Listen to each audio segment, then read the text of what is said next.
Hi అండి, అందరికీ నమస్తే. Welcome to Karthik creations. ఎలా ఉన్నారు అందరూ? బాగున్నారు కదా? మేము కూడా బాగున్నాం. ఈరోజు నేను మీకు బంగాళదుంప కూర ఎలా చేయాలో చేసి చూపిస్తానన్నమాట. ముందుగా బంగాళదుంపల్ని మనం కూర ఎంత చేసుకోవాలనుకుంటున్నాం అన్ని దుంపల్ని తీసి పక్కన పెట్టుకొని పెద్ద పెద్ద 2 ఉల్లిపాయలు తీసుకున్నాను, 4 పచ్చిమిరపకాయలు తీసుకున్నాను.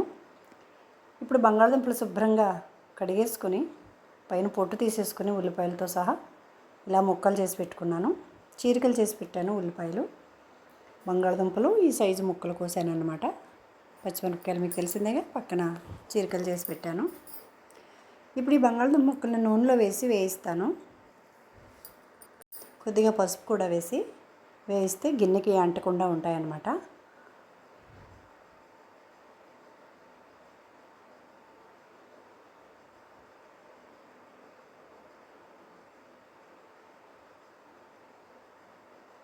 ఈ దుంపలు ఇలా వేగుతూ ఉండగా మనం మసాలా తయారు చేసుకుందాం.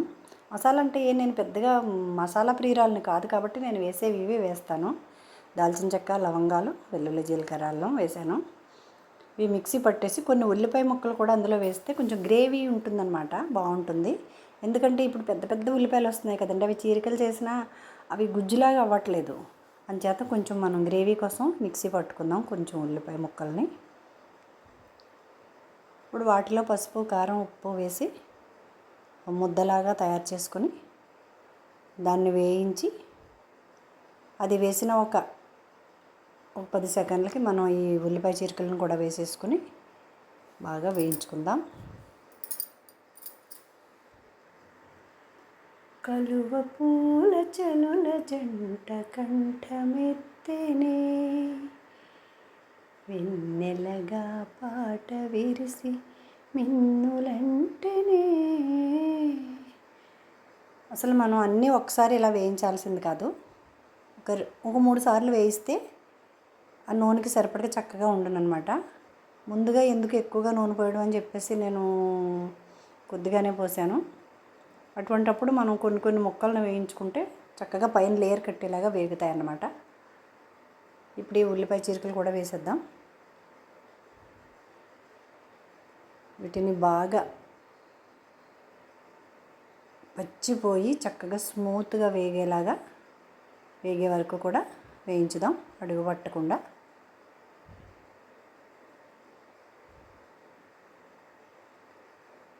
ఇటువంటి గిన్నెలు అయితే అడుగు పట్టవండి. ఓల్డ్ ఈజ్ గోల్డ్ అని పాత గిన్నెలు అయితేనే అడుగు మందంగా బాగుంటాయి. దీనికి కాంబినేషన్ చారు కూడా రెడీగా పెట్టేశాను.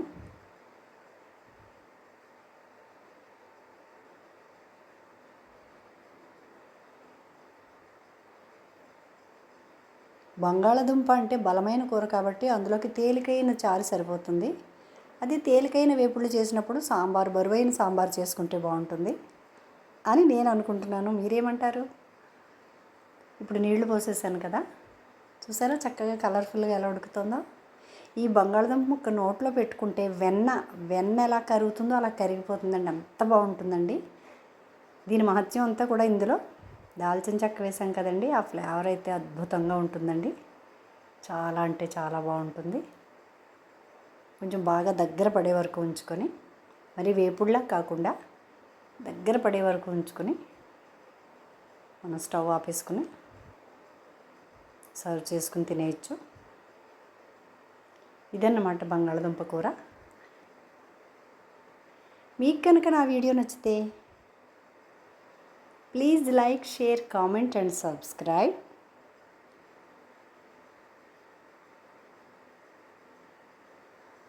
చల్లని వెన్నెల పాట, ఉల్లము జల్లను పాట, పూర్ణ సుధలు చిలికించి భువిని తనిపెనే.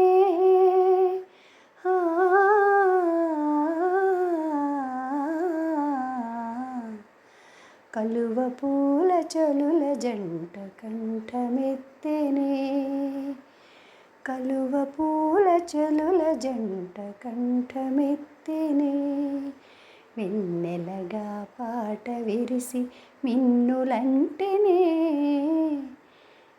కలువ పూల చలుల జంట కంఠమెత్తెనే.